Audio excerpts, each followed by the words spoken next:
According to Montech, it hopes to keep as much of the equipment like walkers, standers, crawlers, and like this positioning seat as possible. However, it says physical therapists will no longer have the funds to assess the fit of this equipment, and shipping will no longer be free. The Farm to College program began in 2003. According to it's grown from 8% to nearly 35% of its food purchased locally. That adds up to more than $1 million going back into Montana's economy and back to local farms like Lifeline Produce. and the community are focusing on transportation for the month of October. Transportation accounts for the largest portion of Missoula's CO2 emissions with 37%. The university has decreased emissions over the past few years by purchasing 2 electric buses. Sustainability Coordinator Eva Rock says she's seen the university make a lot of progress. Ton of work still to be done. We certainly don't have a short list anymore ever. Really, have we ever had a short list of things to do? We have a ton of things to do. is also working towards a more sustainable future by improving its recycling program and reducing its building's energy consumption. This is News. I'm Madaris Whitworth-Babb. And I'm Maria Anderson. Research shows that more than 12 million visitors came through Montana last year. And they spent more than $3 billion. The number of visitors that came to visit Montana locations like the St. Regis Travel Center increased by 5% last year. Cashier Crystal Chatterley says it can get pretty crazy during the summer because of all the visitors. It's pretty cool, I think, that everybody loves it so much and they want to experience, but it's nice that they don't live here. So it'd be like one of the other crazy states. So they can come and go as they please.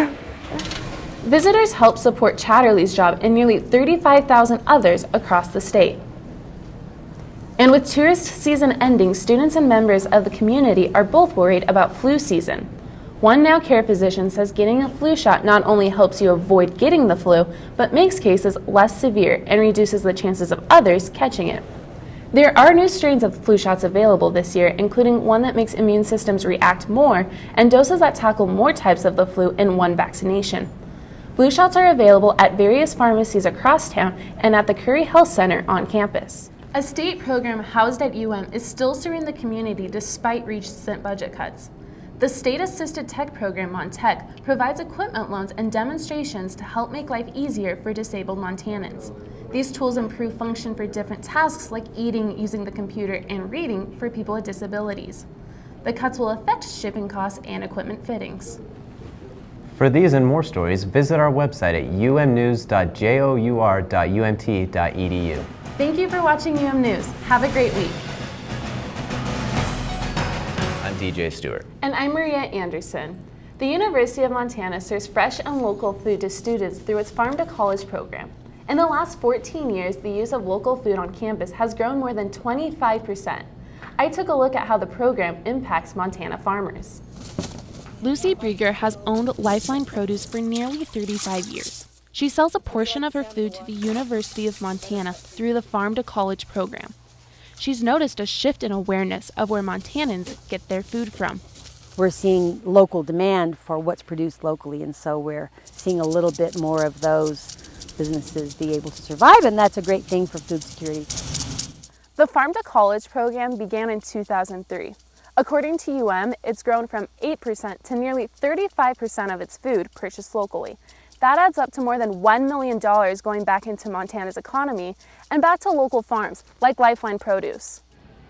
Each year, the university celebrates the Farm to College program with its Fall Feastival. Freshman Brett Kaplan appreciates the food the festival offers and the impact the program brings to the community. It provides great food for us. Tastes really good, very fresh food. It's great for the economy. The festival offered squash grown at Lifeline Produce along with other local foods. Brieger says the Farm to College program offers more than just foods, though. Survival is enhanced with the relationships that we all can grow. And so when we have relationships around food, it makes everybody the richer. The university says it will never be able to satisfy all food needs through local producers, but it is striving to do more. The Farm to College program will celebrate its 15th anniversary this spring. Welcome to News. I'm Mary DeMorris. And I'm Maria Anderson. Students are feeling the need for volunteers at a free after-school program at Meadow Hill Middle School. I went there to see how Flagship helps students of all ages in and out of the classroom. Catherine Presser helps students through making meatballs. She teaches them how to cook nutritious meals that they can make with their families.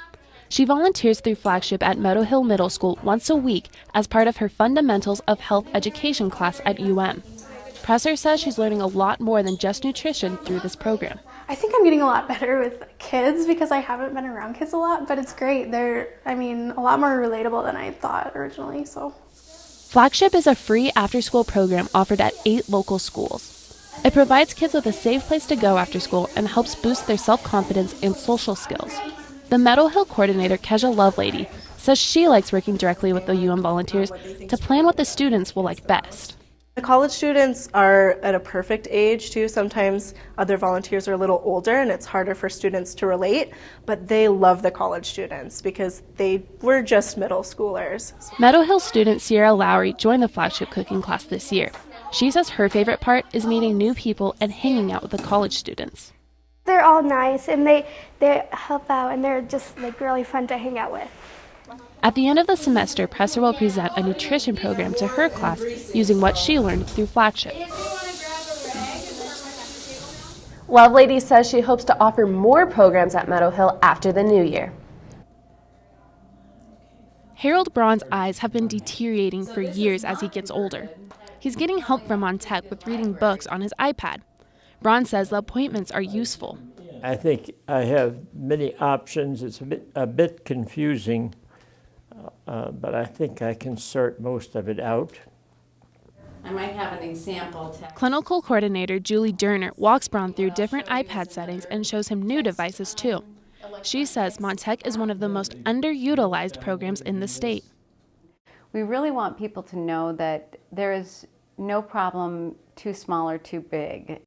Montech provides free information about assistive technology as well as loans for Montanans. These tools improve function for different tasks like eating using the computer and reading for people with disabilities. The Montana Department of Public Health and Services recently cut funding for the adaptive equipment program. According to Montech, it hopes to keep as much of the equipment like walkers, standers, crawlers, and like this positioning seat as possible. However, it says physical therapists will no longer have the funds to assess the fit of this equipment, and shipping will no longer be free. Braun finished his appointment with borrowing a new iPad and a notebook filled with notes. He says Montech is very helpful and beneficial. For UM News, I'm Maria Anderson.